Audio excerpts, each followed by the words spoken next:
أعوذ بالله من الشيطان الرجيم. بسم الله الرحمن الرحيم. الحمد لله رب العالمين الرحمن الرحيم مالك يوم الدين. إياك نعبد وإياك نستعين واهدنا الصراط المستقيم صراط الذين أنعمت عليهم غير المغضوب عليهم ولا الضالين آمين. اللهم صل على سيدنا محمد الفاتح لما أغلق والخاتم لما سبق ناصر الحق بالحق والهادي إلى صراطك المستقيم وعلى آله حق قدره ومقداره العظيم. سبحان ربك رب العزة عما يصفون والسلام على المرسلين الحمد لله رب العالمين. Voilà la suite de la leçon concernant la condamnation de la vanité. Et on n'a pas beaucoup avancé l'autre fois. قال وفرقة أخرى جاوزوا هؤلاء ولم يلتفتوا إلى ما يفيض من الأنوار في الطريق ولا إلى ما تيسر لهم من العطايا الجزيلة ولم يعرجوا على الفرح بها والالتفات إليها جادين في السير حتى قاربوا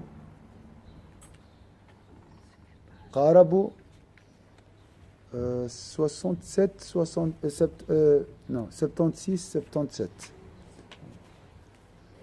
فوصلوا إلى حد القربة إلى الله تعالى فظنوا قد وصلوا إلى الله تعالى فوقفوا وغلطوا فإن لله تعالى 70 حجابا من نور لا يصل السالك إلى حجاب من تلك الحجب في الطريق إلا ويظن أنه قد وصل. Alors on a parlé d'un groupe qui a fait un grand effort au niveau du combat spirituel, il ne se détourne pas vers la lumière. Ça c'est un groupe encore plus haut, donc c'est le degré des rapprochés. Même les rapprochés risquent la vanité, sont confrontés à ce problème.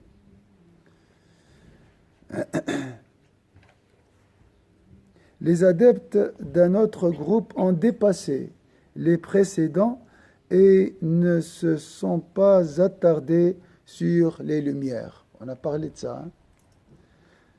Qu'ils jaillissaient sur eux tout au long de leur cheminement, ni sur les nombreux présents ici, cadeaux spirituels, les dons divins, qu'ils se sont vus octroyer. Ils ne s'en sont pas réjouis et n'y ont pas prêté attention, déterminés qu'ils étaient à poursuivre leur chemin jusqu'à parvenir à la proximité de Dieu le Très-Haut. Ils ont cru qu'ils étaient parvenus à Dieu et ils se sont arrêtés et se sont trompés. En effet, Dieu le Très-Haut compte 70 voiles de lumière ou bien de ténèbres.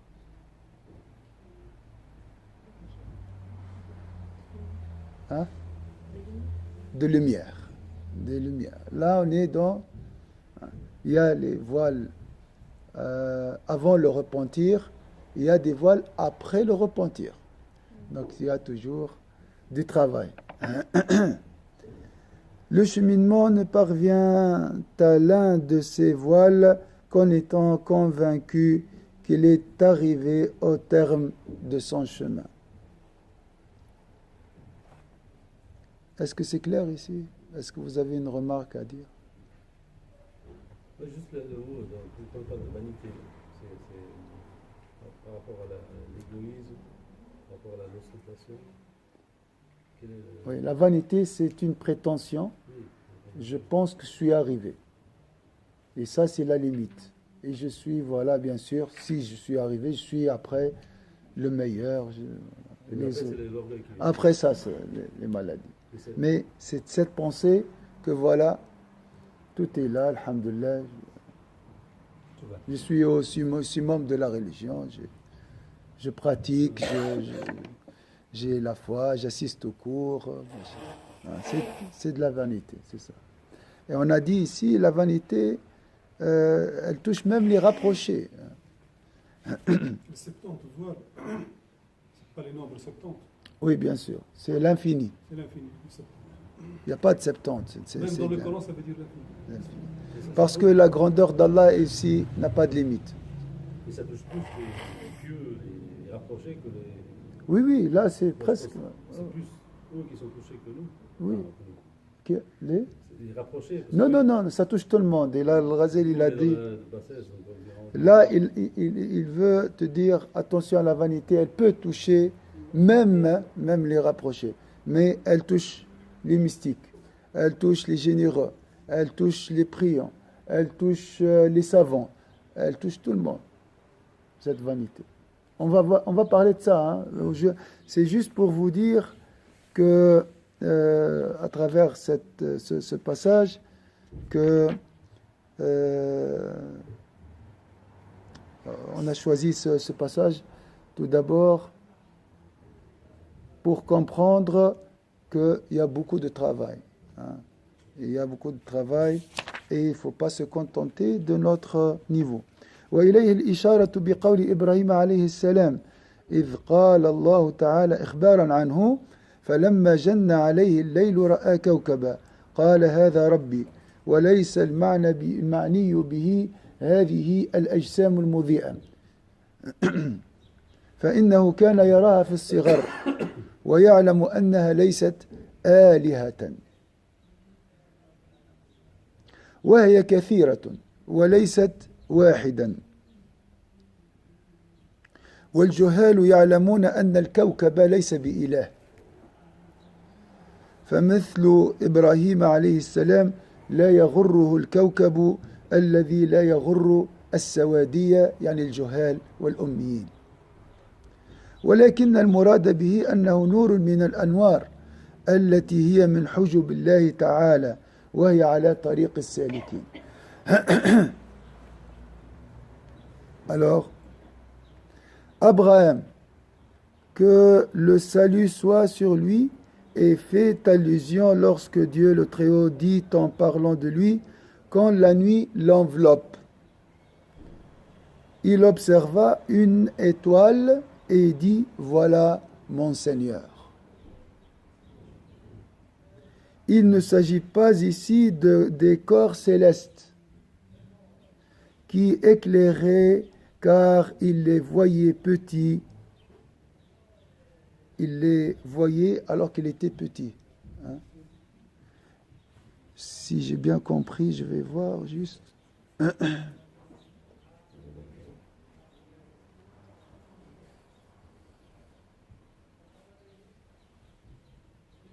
Oui. Donc, lui, il était petit et voyez ces corps célestes, c'est pas... Ce n'est pas une chose étonnante pour lui. Hein? Il a l'habitude de voir ça. Il ne s'agit pas ici des corps célestes et qui éclairaient car il les voyait petits et savait qu'ils n'étaient pas des divinités puisqu'ils étaient nombreux et non pas uniques. Donc Al-Ghazali ici, il a donné une autre exégèse de ce passage que vous connaissez de Surat Al-A'raf, Al-An'am, verset 76. Il a dit, Sayyidina Ibrahim ne voyait pas les corps célestes. On ne parle pas des astres, on ne parle pas d'étoiles, on ne parle pas de soleil. Ça, c'est l'intensité des voiles. Hein? Au début, il a vu un astre, après il a vu la lune, après il a vu le soleil. On va voir. Donc ça, c'est des voiles.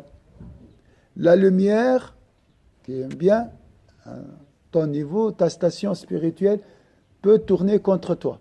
Voilà. Cette lumière, elle peut être ton ennemi à un certain moment. Si tu te concentres sur ton ego, voilà, je suis arrivé, regardez cette beauté, j'ai tout compris, je sens même à l'intérieur cette réjouissance spirituelle, et là, tu peux chuter vers les niveaux les plus bas. Donc je ne pense pas que le Ghazali, l'école, que les rapprochés, les stations sont stables. Les états varient. Donc il n'a pas cette peut-être conviction. Même les rapprochés peuvent devenir des pires que les démons. On dit que l'homme là, qui est mentionné dans une sourate très connue, Baoura, il était prophète même. Il était prophète. Après, il est devenu pire qu'un chien. Hein, dans la sourate. Donc, il n'y a pas de... C'est frustrant et encourageant, ce cours.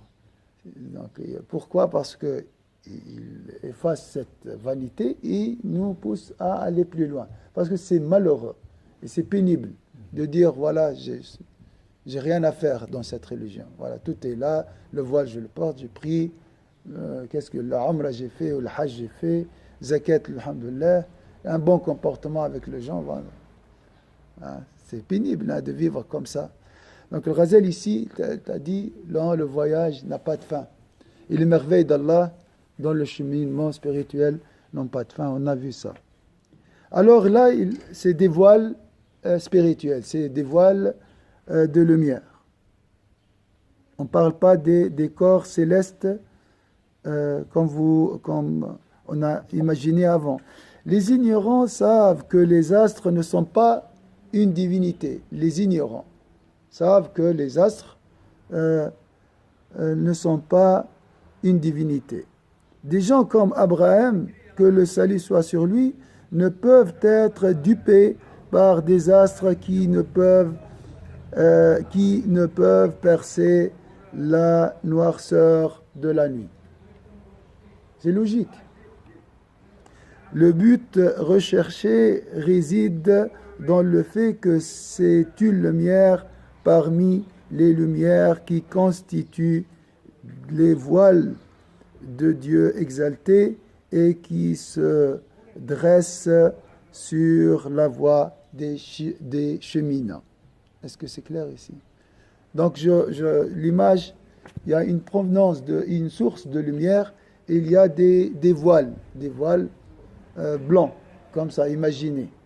C'est comme des filtres hein, de lumière. Hein. Voilà. Et à chaque fois, tu arrives à un voile. En fait, tu découvres, tu ne vois pas Allah, mais tu vois la lumière d'Allah Azza wa Jalla reflétée sur ce voile. Il ne faut pas s'arrêter. Il y a toujours un voile plus beau. Un voile plus beau. Donc, vous voyez, le voile peut être néfaste comme il peut être aussi encourageant. Et c'est une récompense immédiate, cet apaisement. Quand on parle de la lumière, c'est la seule chose qui peut nous donner le bonheur, quand on parle de la lumière. Quand on parle de la réalité, on parle de la beauté. C'est la même chose. Hein. Donc là, je me rapproche, Sayyidina Ibrahim se rapproche de la source. Hein. Mais ce qu'on peut dire aussi, ces lumières, quand on les voit, c'est que justement, ça vient d'Allah. Oui. Et si on veut le connaître, c'est derrière ces lumières. Oui, il faut aller plus loin. Il ne faut pas se contenter de cette lumière. Il ne faut pas se contenter de cette réjouissance spirituelle. Ouais, c'est en pensant aussi que c'est lui qui les a créés, c'est lui qui est derrière tout. Oui. En fait, c'est comme des bonus qui nous encouragent à chercher plus. Et comme j'ai dit, quand mon autre frère Yves il a dit, je vois plus clair. Là, il se rapproche du dernier voile. Il se rapproche, je ne sais pas à quel voile il s'est arrêté. En fait, le dernier voile est ton degré dans la foi. À la fin de ta vie, donc ton voile est le niveau de ta foi. Donc il faut chercher toujours à enlever les voiles obscurs avant le repentir et les voiles aussi après le repentir. Mais le risque, en fait, justement, c'est de baser tout ça sur l'ego. Il y a des gens qui basent ça uniquement sur l'ego, c'est-à-dire, je me demande, hein, sur le désir, en fait, d'aller vers ça, alors qu'il faut le baser, en fait, sur l'intention de plaire à Dieu et de connaître Dieu pour la mission que Dieu nous donne, en fait. C'est toute la différence, je pense. C'est une chose très importante. Est-ce que je dois chercher mon bien-être à travers une adoration? Donc, voilà. L'adoration sert le bien-être. Est-ce que c'est... je cherche le bien-être à travers la religion. Est-ce que c'est légitime? C'est faux. Est-ce qu'une fois c'est une forme d'associationnisme? Est-ce que j'utilise la religion pour satisfaire Et Ma- on cherche, c'est ça qu'on cherche. Notre moyen de parler, on cherche le qalb. il est où la connaissance de Dieu? Il est où l'adoration d'Allah? Là, j'adore mon bien-être. Oui, c'est ça, c'est grave en fait. Je pense qu'il y a beaucoup de choses. Et puis l'autre problème aussi, enfin, l'autre question, c'est de toute manière, c'est toujours ce que Dieu voudra nous donner. Non? C'est toujours ce que Dieu voudra nous donner. Oui, Il oui. faut toujours qu'on sache ça. C'est-à-dire, c'est pas notre. Mais j'ai une question logique et réelle. Sans un bien-être, est-ce que je peux adorer Allah Azza wa Jal? C'est ça, non, bah non. Moi, c'est impossible. C'est pas- Si je suis mal, j'ai mal partout, je ne peux pas adorer Allah Azza wa Jal. Même je suis excusé de venir à la mosquée ou bien de prier. Donc, s'arrêter sur le bien-être, c'est utiliser la religion pour son intérêt, mais chercher un bien-être qui nous aidera à adorer Allah Azza wa Jal, c'est bien sûr logique. C'est logique. Et c'est comme ça. Donc, si je demande la bonne santé, c'est pour adorer Allah Azza wa Jal. Donc, toujours, il faut chercher l'amour d'Allah et la connaissance d'Allah. Est-ce que c'est clair ici? Donc, bien-être, adoration d'Allah engendre un bien-être, et voilà toujours ce tawaf. L'islam, c'est tawaf. Il n'y a pas de ligne comme ça, AB. Ça n'existe pas. C'est une recherche, c'est une quête perpétuelle. Toujours le cercle, les points d'un cercle sont délimités. C'est ça l'idée. Alors, Sayyidina Ibrahim, ici, il ne parle pas des astres physiques, il parle des voiles en lumière, de lumière. On ne peut concevoir de parvenir à Dieu le Très-Haut sans au préalable parvenir à ses lumières. Donc la source est plus loin, tu dois passer par les voiles. Qui peut me définir le voile? Ça veut dire quoi? Ou bien qu'est-ce qui engendre le voile? Quels sont les bienfaits d'un voile? Parce qu'il a deux aspects.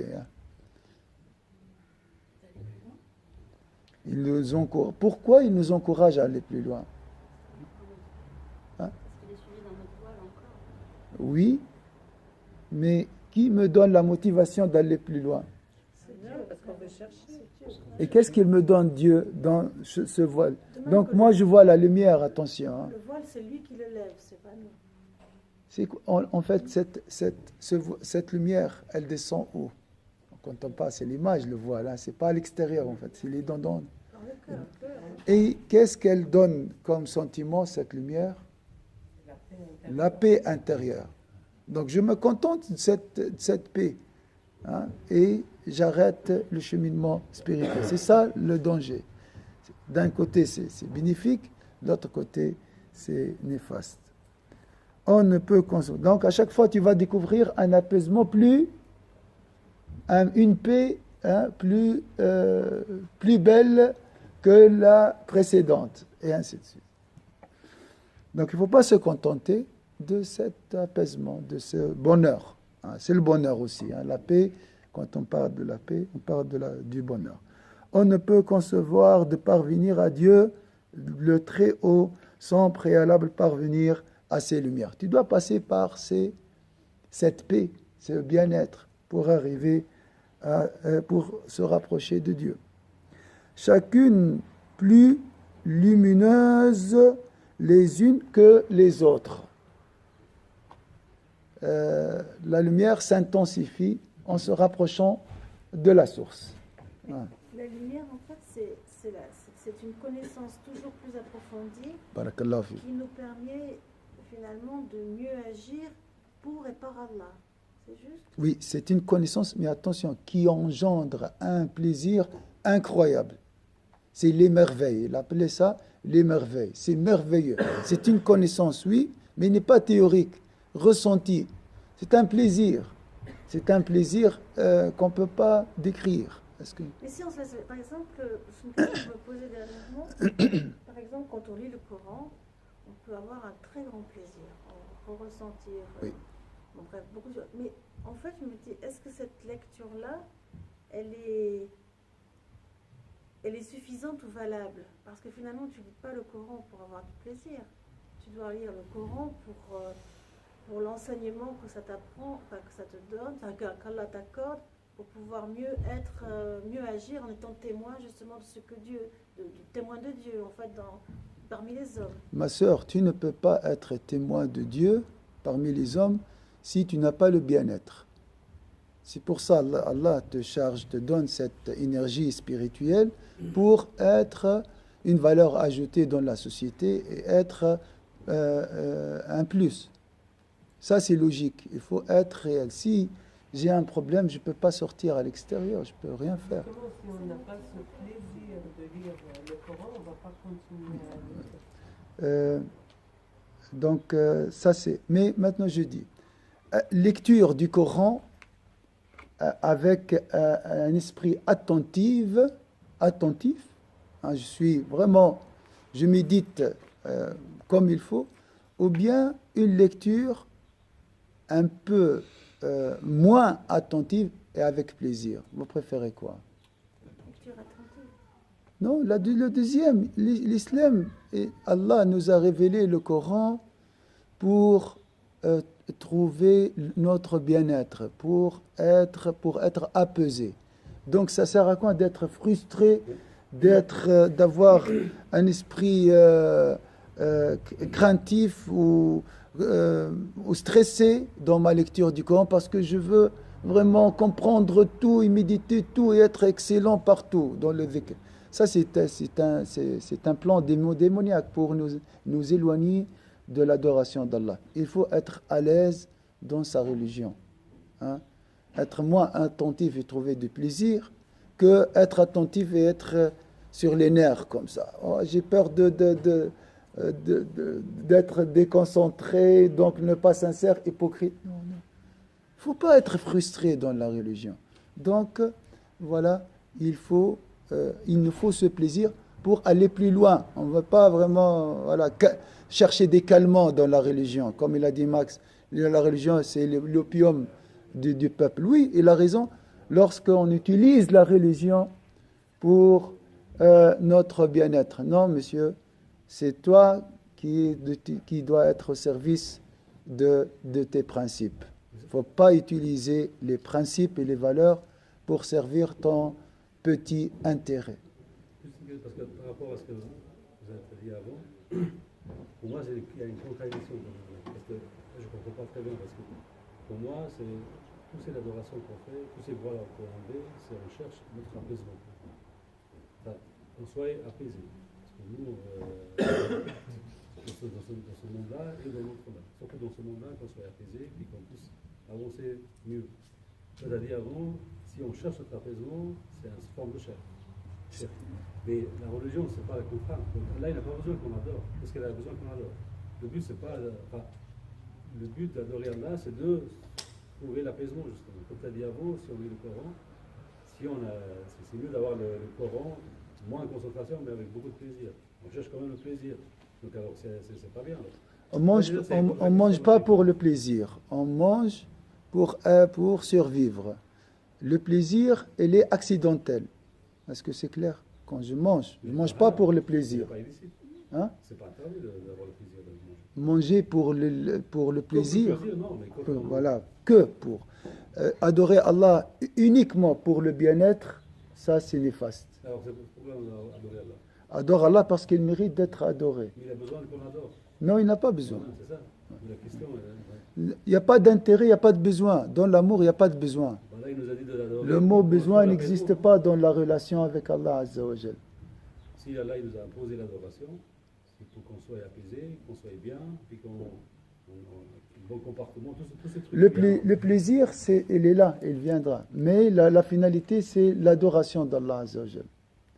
Le plaisir, tu le trouveras, Inch'Allah. Donc, par exemple, si je calque sur ce que tu dis, Ouais. on prie, même si on n'a pas de plaisir, on prie.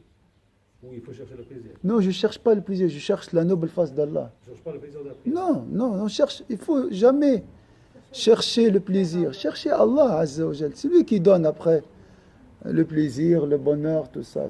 C'est évident, il est généreux.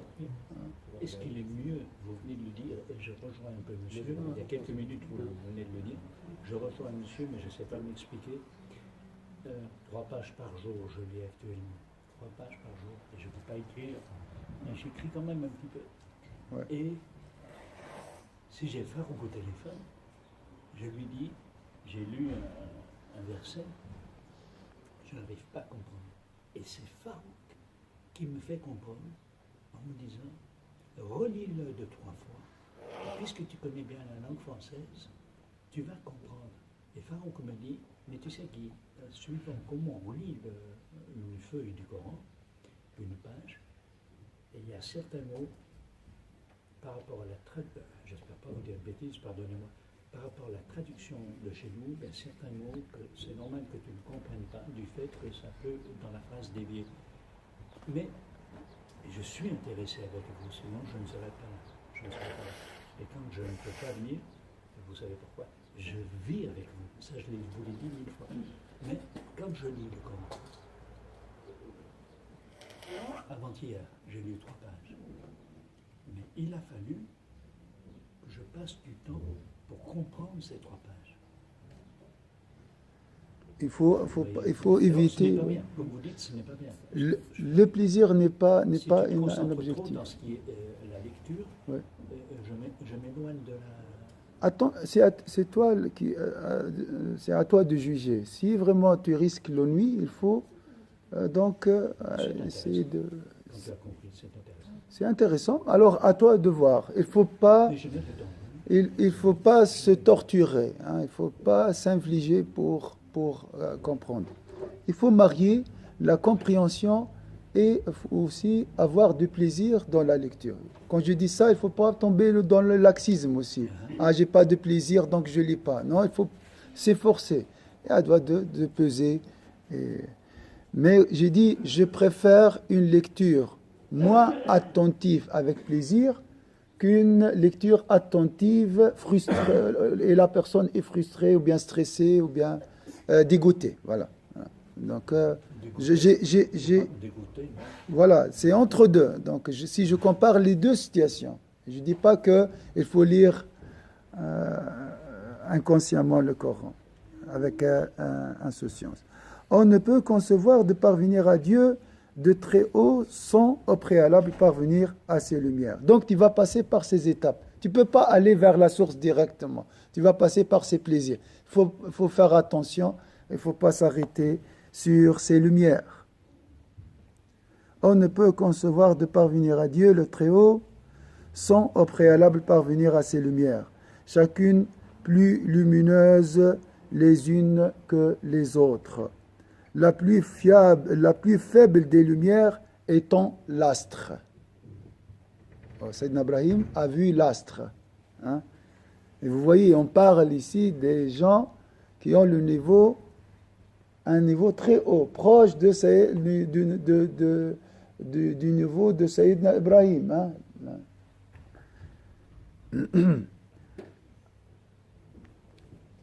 La plus faible des lumières étant l'astre. Donc, quelle position? Astre, lune, soleil, ou bien l'inverse, si j'ai la source derrière la séparation. Ça commence par astre, la lune et le soleil. La plus faible des lumières étant l'astre, c'est pourquoi Sayyidina Ibrahim, Kawkab, l'étoile, le désigna par un terme spécifique, et la plus forte, le soleil. Entre les deux se trouve la lune. Soleil, astre et la lune. Si je pose la question, c'est quoi? Ça représente quoi, ça? Hein? C'est quoi? C'est l'astre selon l'exigence de Al-Ghazali. C'est les voiles. Alors, ça veut dire quoi, voile? De lumière. Voile de lumière, attention. Par exemple, l'orgueil, c'est un voile ténébreux. Hein, on ne parle pas de ça, on a parlé de ça. Maintenant, Il est très intelligent, le Ghazali, bien sûr. Il est très pédagogue.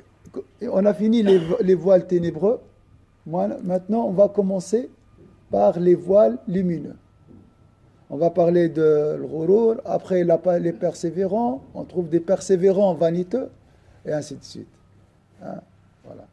Donc ça, c'est entre les deux cas, les deux parties de ce livre, les actes de perdition et les actes salutaires. Ça vient entre deux. Maintenant, si tu as fait ce minage, tu as nettoyé ton cœur, tu risques les voiles lumineux. Après avoir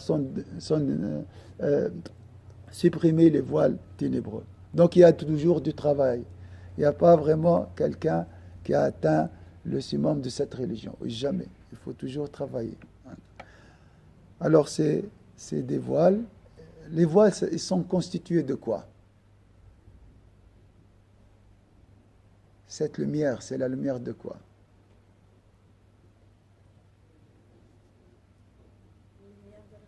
La connaissance d'Allah. Si cette connaissance tombe dans mon cœur, je sens quoi? Hein?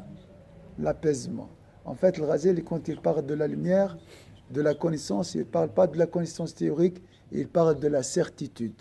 C'est une lumière jetée dans mon cœur et qui a élargi, comme il a dit le prophète sallallahu alayhi wa sallam, Alam nashrah laka sadrak, elle ouvre la poitrine, donc elle nous donne le bonheur. Les anges, la création de Sayyidina Adam alayhi salam. Donc ils ont eu cette voile aussi. Ils ont demandé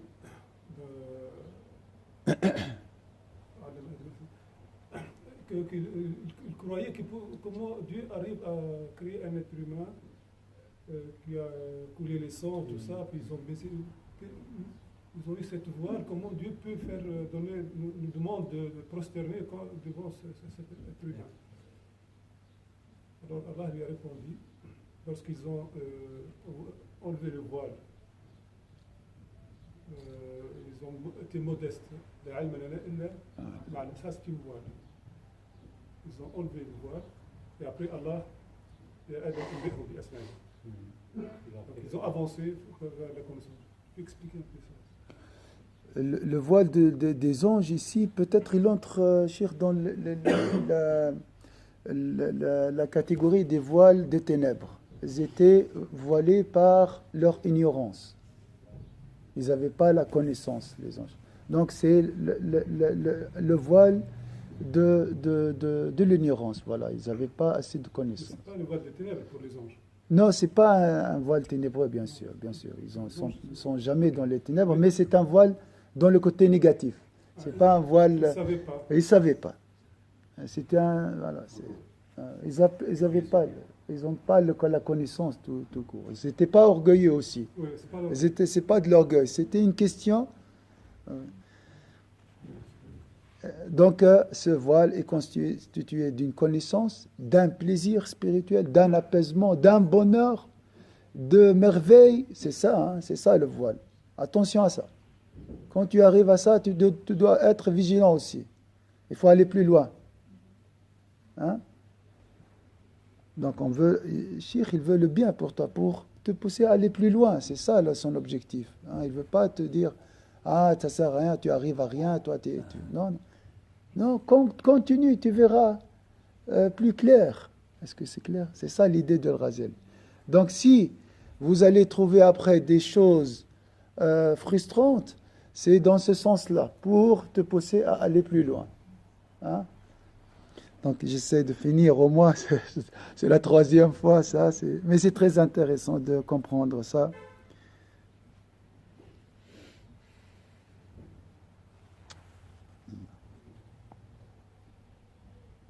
Abraham, la paix d'Allah sur lui, que le salut soit sur lui, n'eut de cesse lorsqu'il observait les cieux, comme en informe Dieu le Très-Haut. Ainsi avons-nous montré à Abraham le royaume des cieux et de la terre, d'aller de la lumière en lumière, tout en s'imaginant à chaque fois qu'il rencontrait une lumière qu'il était parvenu à son but. il lui apparaissait alors qu'il y avait une chose divine derrière cette lumière vers laquelle il se dirigeait. Il disait, je suis certes arrivé. C'est ça le mot qu'on doit faire attention. Je suis certes arrivé. Lui apparaissait alors ce qui se cachait derrière jusqu'à ce qu'il parvienne au voile le plus proche.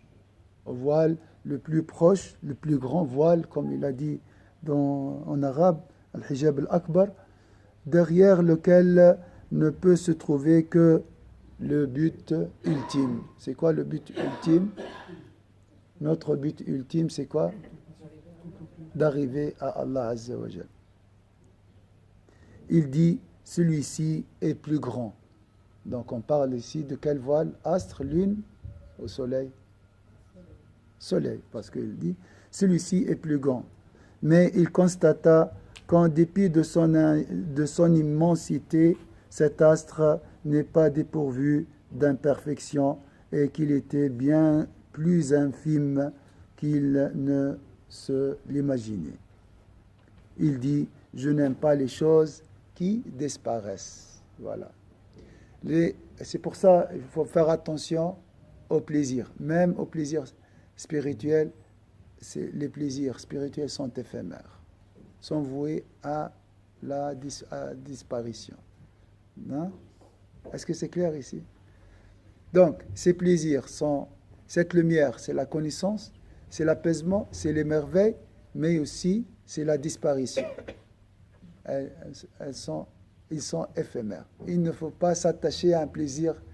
Des fois, on ressent un plaisir spirituel entre Subh et le Maghrib. Hein? Entre Subh et le Fajr. Entre Subh et le Shuruq. Masha'Allah, parce que c'est un moment pour s'exposer au souffle divin. Et on veut vivre avec ce plaisir toute la journée. On veut garder ce plaisir. Non, jamais. Il ne faut pas s'attacher au plaisir. Il faut pas, Allah veut te dire, il ne faut pas adorer ce plaisir. C'est ma lumière, c'est pas moi. Moi, je suis plus beau. Donc, continue. C'est pour ça qu'il te retire. Et c'est très, très douloureux d'être privé de cette lumière, bien de cette réjouissance. Tu veux la garder toute ta vie. Non, Allah est plus beau. Allah est plus grand. Voilà, c'est ça le sens. Allah est plus grand. Alors, il a compris que tout ça, c'est éphémère. Et donc, Sayyidina Ibrahim cherche l'éternel. Cherche l'éternel. Imaginez celui qui, comme moi, on vit pour un plaisir physique éphémère. C'est une souffrance. Vivre pour manger, pour faire des vacances, pour porter des habits, pour, je ne sais pas quoi, pour voyager, pour un plaisir éphémère. Quand je parle d'un plaisir éphémère, c'est un plaisir qui n'est pas lié à Allah Azza wa Jalla. Et on a parlé d'un désir lumineux et une dévotion ténébreuse.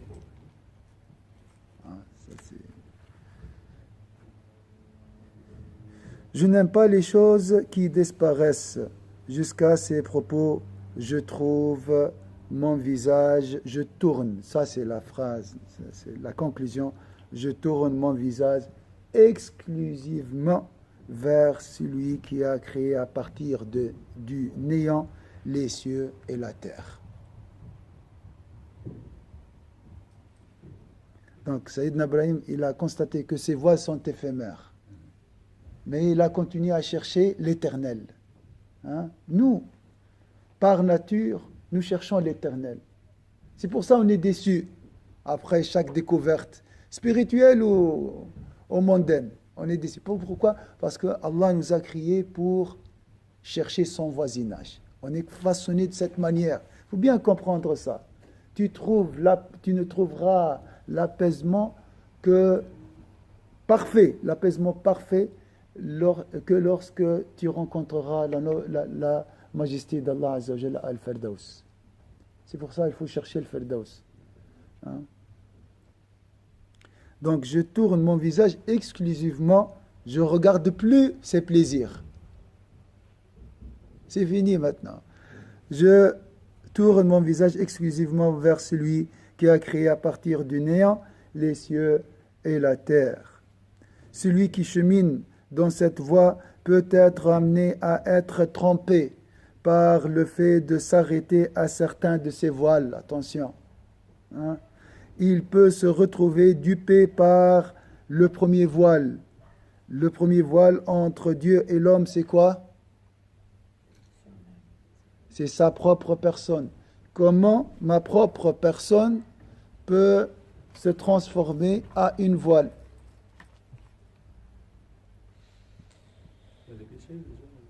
Ça, on parle de quelqu'un qui est déjà dans la lumière. Supposons, il n'y a pas de séparation vraiment réelle entre les deux. Je peux switcher entre les deux mondes. Comment ma propre personne, ma foi, se transforme à un voile? Le contentement, exactement. Dans le sens, Masha'Allah, la nuit du 27, je sens une purification de mon âme extrême. Masha'Allah, je suis pur et je vois la lumière d'Allah Azza se refléter sur mon cœur. Et je dis, voilà, j'ai la lumière, j'ai Dieu, les autres ils ont dit, je suis Dieu même. Vous voyez?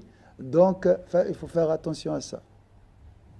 Le premier voile, c'est ton cœur. Le premier voile, c'est le miroir qui est là, qui reçoit la lumière d'Allah Azza. Quand tu vois cette lumière, tu dis, voilà, je suis arrivé, regardez comment je suis pur, j'ai pas de rancune, j'aime tout le monde, j'ai fait la prière. Donc, je suis une lumière. Non, ça c'est le reflet de la lumière. Mais c'est pas Dieu. Donc, attention à toi-même. Attention à ta propre personne quand elle est pure. Ouais. Vous avez dit qu'il faut chercher le Firdaus. Ouais. Mais ça veut dire qu'en fait, les épreuves vont aussi en conséquence. Donc en fait, si on demande le Firdaus, c'est qu'on va aussi avoir des épreuves qui fait que... Oui, bien sûr. C'est Ibrahim, c'est l'exemple. Mais est-ce qu'on a la force de... Oui, tu recevras immédiatement la force parce que Allah n'est pas avec les persévérants. Donc Sayyidina Ibrahim, il a dit, les meilleurs jours de ma vie, c'est les jours du feu. Parce qu'il a passé 7 jours dans le feu. Il était au paradis. Ça, c'est une autre chose. Pas de crainte. Il y a l'épreuve, mais ils te font grimper. Et ils te font avancer. C'est des épreuves lumineuses aussi. Donc pour aller passer d'un voile à un autre, il y aura des épreuves, bien sûr. Il y aura un effort, il y aura un combat spirituel. Et dans le combat, il y a l'affrontement, donc affronter les épreuves et tout ça. Mais les alliés d'Allah Azza wa Jalla ne sont jamais affligés, ne sont jamais tristes. La khawfun alayhim wa lahum yahzanun. Tu es protégé contre ces épreuves. C'est juste pour avancer. Il faut des tests pour grimper les degrés. Il y a plusieurs fois dans le Coran que Dieu vous a dit que Dieu va pas nous demander plus que nous pouvons faire. Oui. Exactement. Tu ne seras jamais chargé d'une chose plus grande que ta capacité. Donc ça, c'est... Il ne faut pas avoir de ces peurs, mes chères sœurs, frères. Dans le cheminement spirituel, il ne faut pas regarder les épreuves ni les plaisirs. Voilà. Ça, c'est des choses, c'est pour nous faire avancer. Les plaisirs, c'est des bonus. Et les épreuves, c'est pour avance, pousser. Il ne faut pas les chercher, les épreuves. Parce qu'il y en a beaucoup qui, quand dans l'extrême, ils sont tout le temps en train de dire, moi, si j'ai un plaisir, ça ne va pas. Il faut que j'ai une souffrance. Il faut que j'ai des épreuves. Oui, il y a des gens qui sont... La dérive, c'est ça, en fait. Oui, parce qu'ils ont peur d'être abandonnés par Allah. Pour eux, lorsque je suis éprouvé, je suis proche d'Allah Azza wa Jal. Et ça, c'est une belle vision aussi. Mais il ne faut pas aussi aller vers l'extrême, chercher les épreuves. Acheter les problèmes. Non, il ne faut pas. Mais s'ils ne sont pas éprouvés, ils ont peur, oui. Peut-être Allah m'a abandonné. Tellement ils ont goûté la réjouissance de l'épreuve. On a fait des cours sur ça. la réjouissance des épreuves. Tout est beau, hein. Et moi je dis, l'épreuve, c'est notre ami intime. C'est vraiment, c'est notre guide. C'est les épreuves, c'est les imams. C'est eux qui nous guident vers Allah Azza wa Jal. C'est un grand bienfait d'Allah qu'Allah nous donne, bien sûr, la perspicacité. L'épreuve, c'est pas non plus la difficulté, parce que toi tu parlais avant de donner l'exemple de Sayyid Ibrahim. Ibrahim, comme il a dit que le meilleur jour de ma vie, j'étais dans le feu. En fait, c'est pas le feu qui est l'épreuve. L'épreuve, c'était avant, quand il a dit respect de la c'est ça, en fait. Voilà, c'est ça, en fait, qui est mal compris. Parce que les gens, ils cherchent justement, le soufisme, par exemple, le dérive, c'est ça, en fait. Comme chez nous, là, c'est parce qu'ils vont chercher les épreuves, ils vont chercher la dureté, ils vont chercher la souffrance. Parce que c'est ça qui les ramène au Dieu, mais c'est faux, en fait. Non, c'est faux. Parce que chez Ibrahim, la preuve, c'était quoi? C'est qu'il a dit, il a cru, avec âme et corps, que c'est lui qui nous suffit. Et là, il l'a mis dans le feu, mais en fait, c'était pas dans le feu, il était dans le paradis. C'est pour ça qu'il a dit que c'était pas l'épreuve, c'était là, c'était avant. Je trouve que c'est ça qui est un peu mal compris, en fait. Oui, bien sûr. Quand on s'arrête sur un épisode de ce film de la vie, ça c'est un signe d'ignorance, bien sûr. Alors, et voilà le meilleur exemple pour ceux qui sont éprouvés. Sayyid Ibrahim, le feu de l'extérieur, c'est un feu. C'est un aspect, mais il n'est pas réel. La réalité, c'est quoi? Le feu, c'est le paradis chez Sayyid Ibrahim. Hein? Il faut juste être avec Allah et regarder grâce à la lumière d'Allah Azza wa Jal. Il y a une question? Moi, je suis comme ça. C'est des périodes où ça va bien. Je me dis tout va bien, ça me fait peur. Parce que je me dis, c'est pas normal. Ouais. Et ça, c'est parce que tu as goûté la réjouissance de l'épreuve. Quand tu es éprouvé, tu es faible et tu es très proche d'Allah Azza wa Jal. Et quand je fais des adorations, je suis vaniteux, prétentieux, voilà, et je suis éloigné. Je sens cet endurcissement dans le cœur. Là aussi, une question divine, et c'est une des lumières de Dieu le Très-Haut. J'entends par là le secret du cœur, dans lequel apparaît la réalité de la vérité, tout entière, au point qu'il peut contenir le monde entier, ainsi que l'image de la totalité. Et ça, c'est des mots mystérieux. Malheureusement, c'est l'heure. Et ça, je ne peux pas vous dire. Ça, c'est à vivre. Le mot totalité, voir la totalité. Ça, c'est un mot mystérieux. Il a dit aussi voir la réalité de la vérité. C'est quoi la réalité de la vérité? La réalité de la vérité.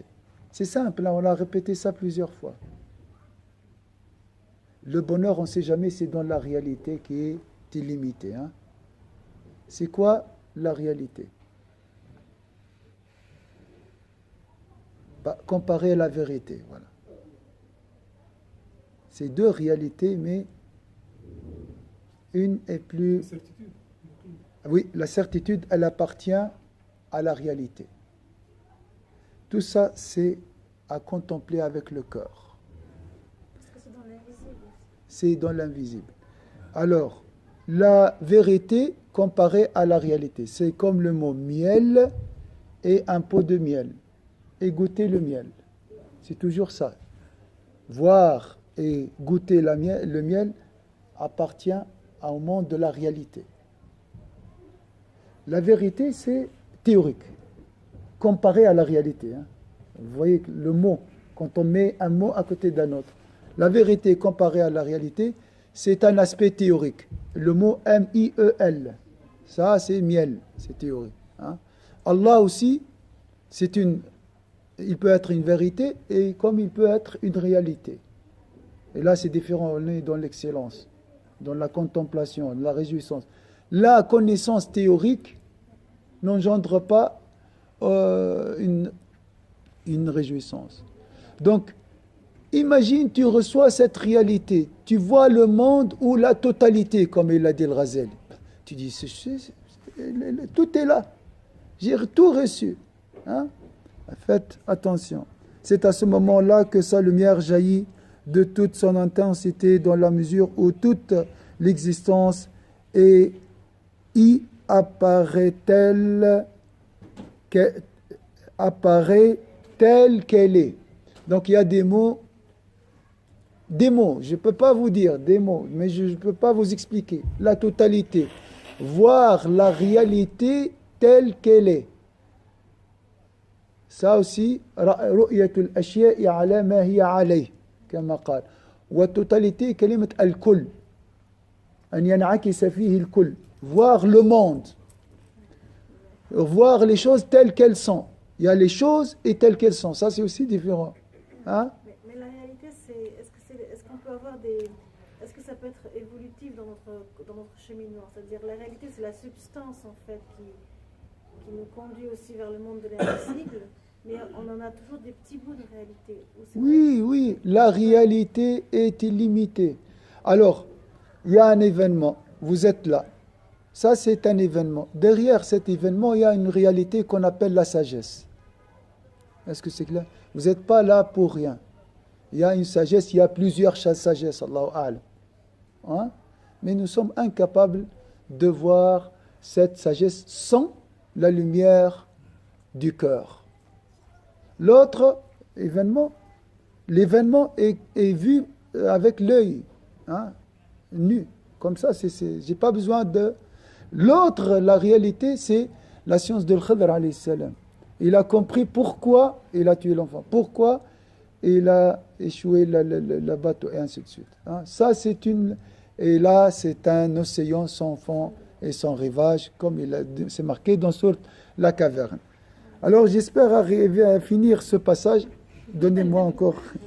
C'est très beau, c'est très, très beau. Ça, on a compris le Razali dans ce passage, ou bien dans ce livre, je crois. Hein, parce qu'il paraît, il était un peu dur avec nous. Hein. On dit, ça ne va pas avec les ressources humaines, tout ça. Mais en fait, lui, il cherche à nous ouvrir des horizons pour aller plus loin. Il veut nous dire, la religion n'est pas saturée. Il n'y a pas de limite dans le cheminement spirituel.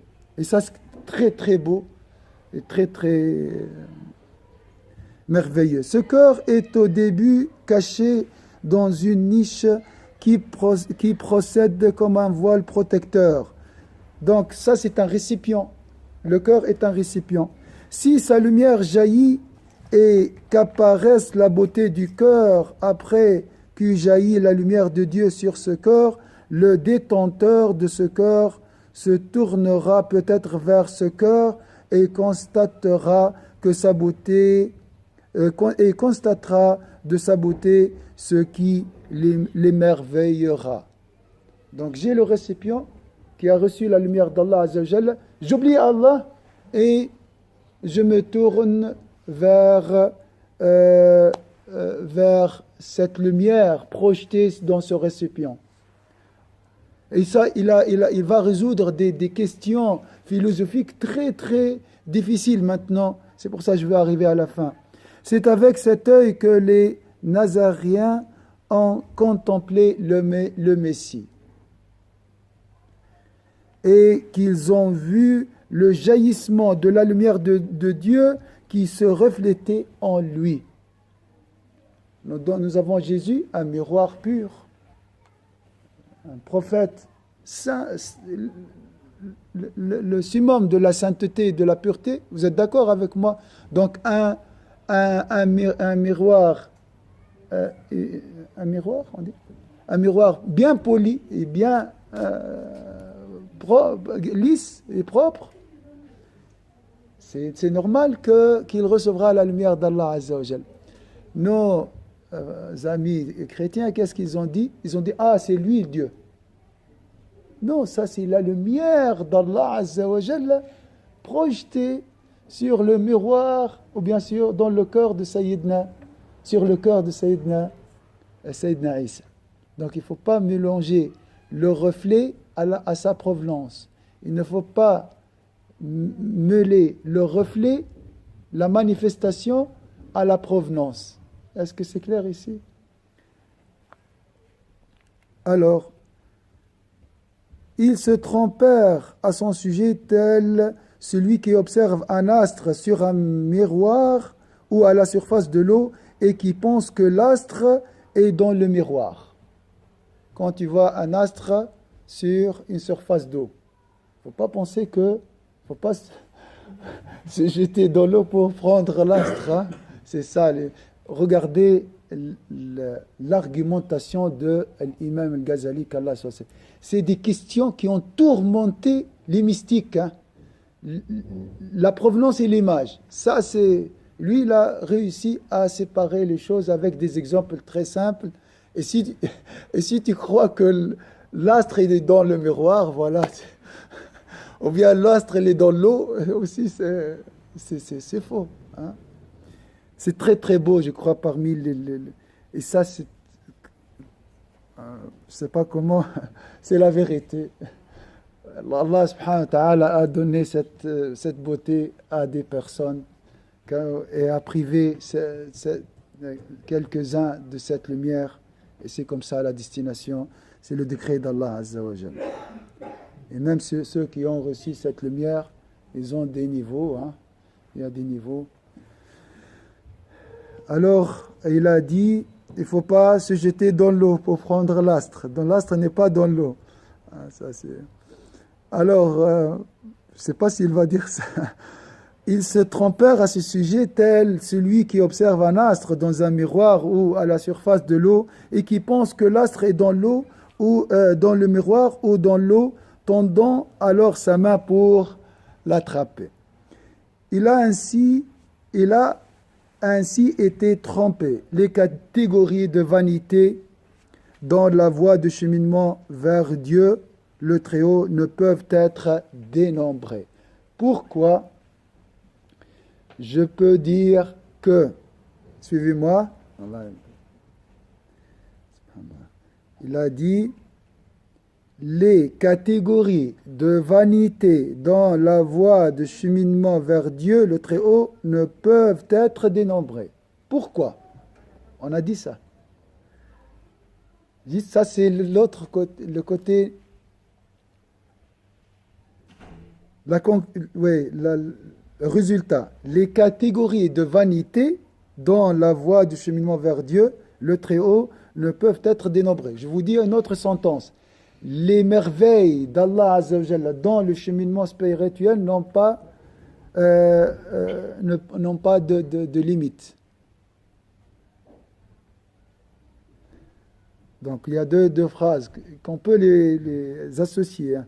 Les catégories de vanité dans la voie du cheminement vers Dieu, le Très-Haut, ne peuvent être dénombrées. Donc il y a des degrés de vanité illimités selon les merveilles d'Allah Azza wa Jal. Donc, une merveille peut se transformer à un voile de vanité. Est-ce que c'est clair ici? Attention. Dans les volumes, et ils ne peuvent être abordés dans le détail qu'après le détail de l'ensemble des sciences du dévoilement. Il est probable que le peu que nous avons mentionné... Cheikh, celui qui a fait la traduction,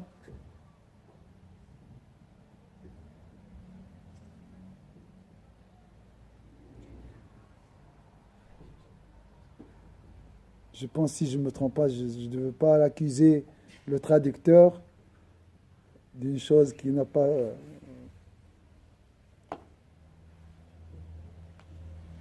Alors il a parlé la même chose comme chez les chrétiens, hein, chez quelques soufis, mais il paraît que le traducteur est soufi, il a voulu défendre le Hallaj, par exemple.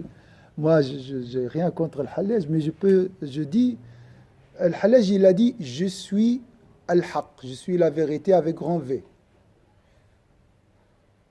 Donc, il est tombé dans cette faute, il était tellement pur, et il a reçu beaucoup de lumière de la part d'Allah, c'est pour ça qu'il a dit « Je suis la vérité ». Non, vous êtes juste là une manifestation d'une partie de cette vérité. Mais la provenance de la vérité, elle est ailleurs. Est-ce que c'est clair? Dans le même sens que les chrétiens. Il y a quelques soufis, entre guillemets, on peut dire, extrémistes, mystiques, hein, extrémistes, Mais voilà, ça c'est... il y a plusieurs passages qui ne sont pas traduits malheureusement. C'est très beau en arabe. Qu'Allah nous guidera, Inch'Allah. Mais en s'exprimant ainsi des milliers de merveilles, des infinis ou bien infinis de voiles, justement, il nous met en garde contre, justement, de rester toujours, il nous met en garde et nous demande de rester toujours humble, parce qu'on ne peut pas vraiment, donc faut pas... Mais je crois, il t'a convaincu que, voilà, tu as un niveau, mais il y a d'autres niveaux qui sont plus hauts et plus importants. C'est tout. Et c'est frustrant pour quelqu'un qui est vaniteux, qui a pensé qu'il est arrivé. Imaginez. Après un travail, après 40 ans d'islam, de pratique, tout ça, tu lui dis, oui, c'est bien, mais il y a encore du travail. Lui, il cherche la retraite déjà. C'est ça. Sans cette compréhension, vous allez trouver ce livre très frustrant et très, très fort. Donc, à chaque fois, il va te pousser, il va te dire, avance, tu risques la vanité. Voilà. Donc, la suite, il parle de ces soufis qui disent que je suis la vérité, et ils se sont trompés aussi. Ils ont mélangé le reflet à sa provenance. Donc, ils ont pensé que c'est la même chose. La provenance de la lumière et la manifestation de la lumière, c'est différent.